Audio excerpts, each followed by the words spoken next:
क्या नाम है तुम्हारा? अपने सामने खड़ी खौफजदा लड़की से धनपत सिंह ने अपनी जगह बैठे बैठे पूछा।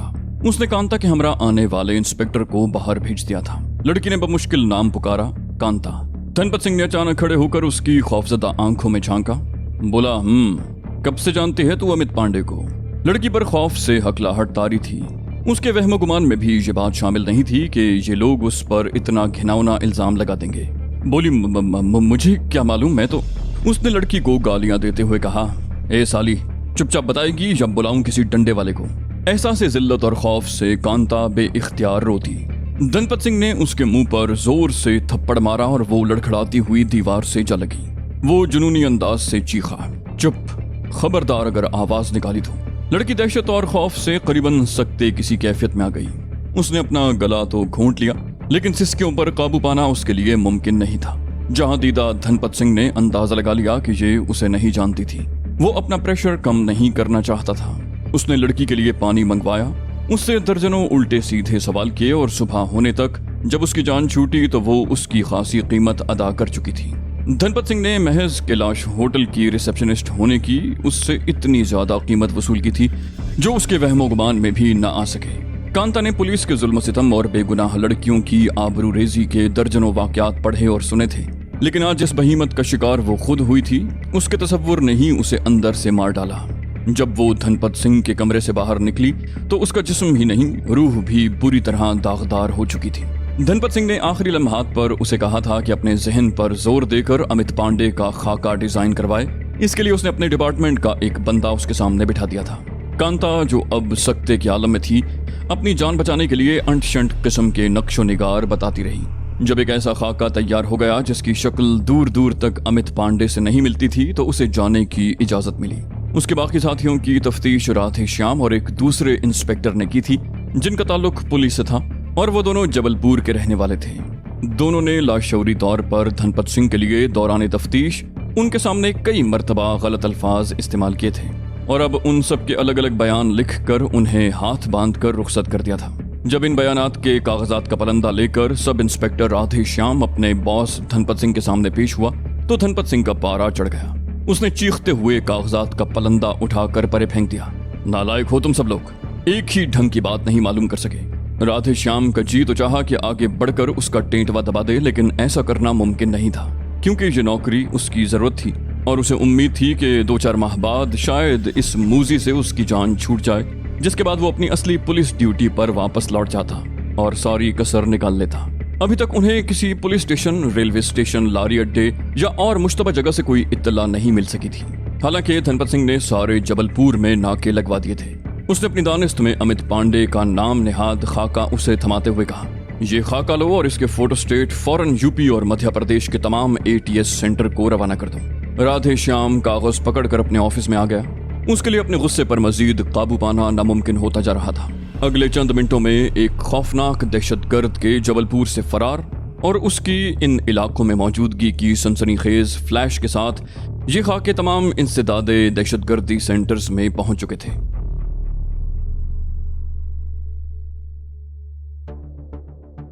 देवी दत्ता का ताल्लुक ऐसे ऑफिसर से था जो हमेशा नंबर बनाने की दौड़ में आगे रहना चाहते हैं। इस तरह की इत्तलात उनके पास पहले से ही मौजूद थी कि अयोध्या में चल रहे राम मंदिर तनाजे की आड़ में आतंकवादी भी अपना काम दिखा सकते हैं। अब उसके देरीना दोस्त की तरफ से खाके की वसूली और जबलपुर से मुश्तबा दहशतगर्द के फरार ने उसे मजीद चौकन्ना कर दिया। चूंकि उस दहशतगर्द ने कैलाश होटल में जो जाली पता दर्ज करवाया था वो इलाहाबाद का ही था और इलाहाबाद उसके दायरा इख्तियार में आता था। उसने अपने खुसूसी यूनिट के जवानों को हिदायत की कि इलाहाबाद में दूसरे शहरों से आने वाले काफिलों पर खुसूसी नजर रखी जाए।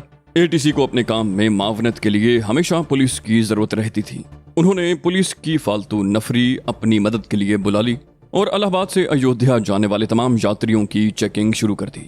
नुमान के काफिले में 20-25 ट्रक, ट्रॉलियां और दर्जनों मोटरसाइकिल वगैरह मौजूद थे। अभी वो लोग गोरखपुर से काफी दूर ही थे जब अचानक एक नाके पर उन्हें रोक लिया गया। इस तरह शिलान्यास के जुलूस को रोकने पर बजरंग दल और हिंदू परिषद के कारकुनों में इश्तियाल फैलना कुदरती अमर था। उन्होंने बहस मुबाहसा शुरू कर दिया और इस बहस मुबाहसे ने बिलाखिर तू तकार की शक्ल इख्तियार कर ली। ये सब लोग अपने घरों से हंगामा आराई और लूट मार ही के लिए तो आए थे। अगर ये काम अयोध्या से पहले और इलाहाबाद ही में शुरू हो रहा था तो उन्हें इसमें क्या एतराज होता। नुमान के देखते ही देखते वहां श्री रामचंद्र जी की जय के साथ साथ अब जय बजरंग बली के नारे भी गूंजने लगे। शायद किसी यात्री को पुलिस के जवानों ने धक्का देकर परे किया था, जिसने पुलिस वाले का गिरेबान पकड़ लिया। इससे पहले के दोनों तरफ मौजूद समझदार लोग इस मामले को ठंडा करते, भगवान राम के एक भक्त को तैश आ गया, क्योंकि थानेदार उन्हें मुसलसल गालियां देते हुए पीछे हटने का हुक्म दे रहा था और अपने अफसर की ताबेदारी या चमचागिरी में उसके मातहत उन्हें एक की बजाय 10-10 गालियों से नवाज रहे थे।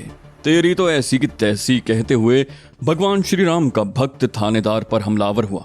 पुलिस वालों ने उसे जमीन पर गिरा कर मारना शुरू किया तो बजरंग बली के जोरदार नारों के साथ बाकी लोग उन पर पिल पड़े। देखते ही देखते सारा इलाका मैदान जंग में तब्दील हो गया। पुलिस और जुलूस के शुरका एक दूसरे से टकरा गए। शिलान्यास जुलूस के शुरका ने अपने हाथों में पकड़े त्रिशूल और डंडों से पुलिस पर हमला कर दिया। पुलिस वालों ने भी जवाबी कार्रवाई की, लेकिन उनकी तादाद कम होने की वजह से 3-4 सिपाहियों को जबरदस्त चोट आई और इस बात का खतरा पैदा हो गया कि कहीं जुलूस वाले उन्हें मार ही न डालें। इस खतरे का एहसास होने पर ही पुलिस वालों ने हवाई फायरिंग शुरू कर दी। अभी उन्होंने चंद गोलियां ही फायर की थीं कि जुलूस में मौजूद गुंडों ने, जो अपने साथ असलहा छुपा कर लाए थे, उन पर सीधी फायरिंग शुरू कर दी, जिससे एक हवालदार फौरन मारा गया। अपने साथी को जमीन पर गिरता देखकर पुलिस वालों का दिमाग खराब हो गया। उन्होंने जुलूस पर फायरिंग शुरू कर दी। उसके साथ ही इमरजेंसी पुलिस को भी तलब कर लिया गया। 2-3 यात्री जमीन चाटते दिखाई दिए तो जुलूस के शुरका घबरा गए और भगवान राम को भूलकर अपनी जान की फिक्र करने लगे। हर तरफ अफरा तफरी फैल गई। भागो भागो चिल्लाते हुए सब इलाहाबाद की तरफ वापस भाग रहे थे। नुमान के लिए ये सूरत हाल बड़ी अचानक और कुछ देर के लिए ही सही गड़बड़ा देने वाली थी। उसका यहाँ गिरफ्तार होना और पुलिस स्टेशन तक जाना उसके लिए नाकाबिले तसव्वुर था। उसके नजदीक खड़े एक राम भक्त ने कहा, निकल चलिए महाराज, निकल चलिए, पुलिस वाले फायरिंग कर रहे हैं। नुमान ने बाबा जट्टाधारी की तरफ देखा, जो उसकी बात मुकम्मल होने से पहले ही छलांग लगाकर ट्रॉली से बाहर निकल गया। नुमान कैसे पीछे रहता, वो भी बाबा जट्टाधारी के पीछे ही बाहर को लपका। उसके चारों तरफ लोग चीखते चिल्लाते जान बचाने के लिए दौड़ रहे थे, क्योंकि सामने से रिजर्व पुलिस फोर्स और बीएसएफ के ट्रक आते दिखाई दे रहे थे।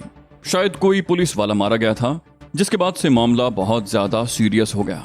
नुमान ने भागते भागते अंदाजा लगा लिया कि अगर उन लोगों ने घेरा डाल दिया तो वो भी दूसरे लोगों के साथ जरूर पकड़ा जाएगा, जो बहुत खतरनाक होता। अपनी जगह रुककर उसने सूरत हाल का जायजा लिया। दूसरे ही लम्हे वो अगले एक्शन के लिए तैयार था। अपने सर पर बंधा पीले रंग का रुमाल और गले में लटकता पीताम्बर उसने उतार कर परे फेंका। त्रिशूल का डंडा अपने दाहिने हाथ में मौजूद उस मोटरसाइकिल सवार के सर पर मारा, जिसने मोटरसाइकिल अभी स्टार्ट की थी। सर पर डंडा खाने वाला लड़खड़ा कर गिरा और मोटरसाइकिल उसके हाथ से निकल गई, जिसे बिजली की सी फुर्ती से नुमान ने संभाल लिया। मोटरसाइकिल अब उसके कंट्रोल में थी, लेकिन उसे इतने बेहंगम मजमे के बीच से निकाल ले जाना आसान नहीं था, जबकि पुलिस की हंगामी इमदाद किसी भी लम्हे उनके सरों पर सवार हो सकती थी। नुमान ने बादल नखास्ता स्टार्ट मोटरसाइकिल 2-3 लोगों से टकराई तो मजमे ने खौफजदा होकर गालियां बकते हुए उसे रास्ता दे दिया। मोटरसाइकिल को वो मुसलसल रेस दे रहा था, जिससे खौफजदा होकर यात्री एक तरफ हट जाते। 15-20 मिनट की इस मुशक्कत के बाद वो कदरे महफूज हो गया था और अब अंदाजे से उस सड़क पर इलाहाबाद शहर की तरफ वापस जा रहा था, जिधर से वो लोग यहाँ आए थे। अभी उसने बमुश्किल 3-4 फरलांग का फासला ही तय किया था कि अचानक सामने से पुलिस की एक जीप और बस आती दिखाई दी। नुमान जानता था कि ये मुसल्ला पैरामिलिट्री फोर्स के जवान हैं, जिनको मुश्तबा करके भागना आसान नहीं। उसने मोटरसाइकिल की रफ्तार आहिस्ता आहिस्ता कम करके खुद ही उसे रोक दिया। पुलिस की जीप उसके नजदीक आकर रुक गई। कौन हो तुम, किधर से आ रहे हो? एक सिख इंस्पेक्टर ने, जो अगली सीट पर गोद में पिस्तौल रखे बैठा था, उसे घूरते हुए देखा। नुमान बोला, महाराज बड़ा अंधेर हुआ, उधर राम भक्तों ने पुलिस पर फायरिंग कर दी। मैं बड़ी मुश्किल से आया हूँ महाराज, भगवान के लिए जल्दी वहां पहुंचिए, जल्दी कीजिए महाराज, वो लोग गोलियां भी चला रहे हैं। नुमान ने उसके सवाल के जवाब देने की बजाय बाकायदा बैंड डालने के अंदाज में कहा और अगली 2-3 बातों से बीएसएफ के उस इंस्पेक्टर को यकीन दिलाने में कामयाब हो गया कि वो बहुत कमजोर दिल का हिंदू लाला है, जिसका जुलूस से कोई ताल्लुक नहीं, बल्कि वो बहुत खौफजदा है क्योंकि जुलूस ने पुलिस पर हमला कर दिया है। अपने चीखने चिल्लाने के दौरान उसने बमुश्किल बताया था कि उसके बाप की मिठाइयों की दुकान है और वो अपनी दुकान पर जा रहा है। सिख इंस्पेक्टर ने जुलूस वालों को गालियां देते हुए जीप आगे बढ़ाने का हुक्म दिया। नुमान खौफजदा बनियों की तरह हाथ बांधे उस वक्त तक वहां खड़ा रहा जब तक ये बला उसकी नजरों से ओझल न हो गई। खुदा का शुक्र अदा करते हुए वो दोबारा मोटरसाइकिल पर सवार हो गया। उसे यकीन था कि काफी देर तक वो इस मोटरसाइकिल को इस्तेमाल कर सकता है। इलाहाबाद तक वो अगले 15-20 मिनट तक पहुंच गया। शहर के बाहर ही एक बस अड्डे के पास उसने मोटरसाइकिल खड़ी की और लारी अड्डे की तरफ चल दिया, जहां एक बस बाहर निकल रही थी। बस के सामने वाराणसी का नाम हिंदी में नुमाया करके लिखा गया था। नुमान एक लम्हे की गफलत किए बगैर बस में सवार हो गया। शायद वो उस बस में सवार होने वाला आखिरी मुसाफिर था। बस कंडक्टर से उसने वाराणसी का टिकट लिया और बस में मौजूद उस आखिरी खाली सीट पर बैठ गया जो शायद कुदरत ने उसके लिए बचा कर रखी थी। बस नई और कदरे आरामदेह थी। अपनी सीट पर बैठकर उसने टांगें सीधी की और लंबी सांस लेकर सीट की पुश्त से लगकर बैठ गया। बस में सवार होने पर सिर्फ एक मर्तबा 2-3 मुसाफिरों ने गर्दन घुमाकर उसकी तरफ देखा था, लेकिन अब सब अपने आप में मगन थे। ड्राइवर ने लत्ता के पुराने गानों की कैसेट लगा दी, जिसे सुनते ही नुमान नींद की आगोश में पहुंच गया। उसकी आंख उस धचके से खुली जो अचानक लगा था। बस अपने स्टैंड में दाखिल हो रही थी। नुमान ने घड़ी की सुइयों पर नजर डाली। वो दौरान सफर मुसलसल 2-2.5 घंटे सोता रहा था। भरपूर नींद ने उसे एक मर्तबा फिर ताजा दम जरूर कर दिया था। एक जगह से उठकर उसने तवील अंगड़ाई ली, क्योंकि बस अब करीबन अपने स्टैंड पर पहुंच चुकी थी। बिलाखिर बस रुक गई। एक एक करके सवारियां उतरने लगी। वाराणसी आ गया था। दरियाए गंगा के किनारे सैकड़ों मंदिर और चंद कदीम मसाजिद वाला वाराणसी, जिसका पहला नाम बनारस था, उसने जिंदगी में पहली मर्तबा देखा था। उसका ख्याल यही था कि जहां शायद वो ज्यादा महफूज हो गया, क्योंकि वाराणसी में गैर मुल्की दहशतगर्दों की आमद का खतरा कम ही रहता था। बस से उतरकर उसने दोबारा अपने जिस्म को मुख्तलिफ जावियों पर मोड़ते हुए अपनी कुसलमंदी दूर की और एक ढाबे पर आ गया। दोपहर डोल रही थी। उसने होटल से दाल सब्जी खाई और वहां कुछ देर सस्ताने के बाद बाहर आ गया। फिलवक्त वो अपने मौजूदा हुलिये में कुछ तब्दीली चाहता था, जिसके लिए उसे कुछ तन्हाई चाहिए थी। ये तन्हाई उसे किसी होटल या सराय में ही मिल सकती थी। नुमान ने कुछ सोचते हुए होटल की बजाय सराय पर ही किस्मत आजमाने का फैसला किया। अब वो बाजार की तरफ जा रहा था। बनारस के कदीम बाजार से उसने एक बैग और इस्तेमाल के 2-4 कपड़े खरीद कर उसमें डालते हुए बाकायदा मुसाफिर की सूरत इख्तियार की और एक नजदीकी मंदिर का रुख किया। उस मंदिर की तरफ उसने अपनी तरह बहुत से मुसाफिरों को गले में वैसे ही बैग लटकाए जाते हुए देखा था, जिससे उसे यही अंदाजा हुआ कि जरूर उस मंदिर की कोई खास अहमियत होगी। सबके हमरा वो भी अपने जूते स्टैंड पर रख कर मंदिर के मेन हॉल में पहुंच गया, जहां लोग एक बड़ी सी देवी के सामने माथा टेकने के लिए कतार बनाए खड़े थे। नुमान ने कतार की तरफ जाने की बजाय उस खाली कोने तक पहुंचना ज्यादा मुनासिब जाना, जहां से अभी एक औरत उठकर बाहर गई थी। बैग को अपने नीचे रखकर वो पुश्त दीवार से टिकाकर वहीं बैठ गया। मंदिर ढोल ताशों और भजन गाने वालों की बेहंगम आवाजों से गूंज रहा था। सैकड़ों मर्द औरतें मिलकर तालियां बजाते हुए भजन गा रहे थे। नुमान भी बिसात भर कोशिश से उनका साथ दे रहा था। शाम होने तक वो यहीं बैठा रहा, फिर उठकर बाहर आ गया। अब उसका रुख एक सराय की तरफ था, जहां उसने रात बसर करने के बाद अपना सफर शुरू करना था। वाराणसी में भारत के कोने कोने से यात्रियों का सैलाब उमड़ आया था और उसकी वजह थी अगले कुछ दिनों के बाद होने वाला सूरज ग्रहण, क्योंकि हिंदू धर्म में सूर्य ग्रहण को बहुत अहमियत हासिल है। हिंदू माइथोलॉजी के मुताबिक सूरज ग्रहण दरअसल मनुष्य के कर्म कांडों के लिए एक शुभ अवसर है। इस मौके पर कोई भी मनुष्य दरअसल अपने बहुत से जन्मों का कफारा अदा करती है। और हिंदू धर्म के मुताबिक वाराणसी यानी बनारस की भूमि पर मौजूद गंगा जल के पवित्र पानी में निजात देने की मुकम्मल शक्ति मौजूद है। भारत भर के फ्रॉडिये, नजूमी और फाल के माहिरीन ने वाराणसी में डेरे जमा रखे थे, क्योंकि भारतीय अवाम उनसे रहनुमाई लेते थे। सूर्य ग्रहण के लिए वो मुख्तलिफ स्टार्स रखने वाले लोगों को मुख्तलिफ किस्म के दानपन बताते थे। तकदीर नुमान को भी उन दिनों में वहां लाई थी जब यहाँ सूर्य ग्रहण होने में 4-5 रोज बाकी थे। मंदिरों, धर्मशालाओं और होटलों में तिल धरने को जगह न थी। उसे इस सूरत हाल का अंदाजा नहीं था, यानी वो समझता था कि इतने ज्यादा लोगों में और खुसूसन इस नौयत के धार्मिक इज्तिमा में वो इंटेलिजेंस की उकाबी नजरों से महफूज रह सकता है। उसे मुख्तलिफ अंदाज की सूरत को मुख्तलिफ अंदाज से अपने हक में इस्तेमाल करने की तरबियत भी दी गई थी और उसका शुमार हमेशा अकेडमी के बेहतरीन शागिर्दों में होता था। उसने अपने इंस्ट्रक्टर्स को मुतअद्दिद मर्तबा अपने मुतल्लिका बेहतरीन रिमार्क्स अदा करने पर मजबूर कर दिया था। वाराणसी दुनिया भर के सयाहों का मरकज़ निगाह रहता था। 2000 साल कदीम इस शहर को, जो दरियाए गंगा के दोनों किनारों पर आबाद है, देखने के लिए दुनिया भर से सयाह यहाँ आते थे। पहले ही रोज उस शहर के सहर ने नुमान को जकड़ लिया। वो शहर के पुराने हिस्से में मौजूद था, जहाँ करीबन 100 घाट थे। राजघाट के नजदीक खड़े नुमान ने गंगा की लहरों पर नाचती कश्तियों की रोशनियों में दूर तक नजर दौड़ाई। हर तरफ मंदिर ही मंदिर दिखाई दे रहे थे। या फिर तंग रास्तों पर चलते अजीबोगरीब वज़ाक़ता और शक्ल सूरत वाले इंसान।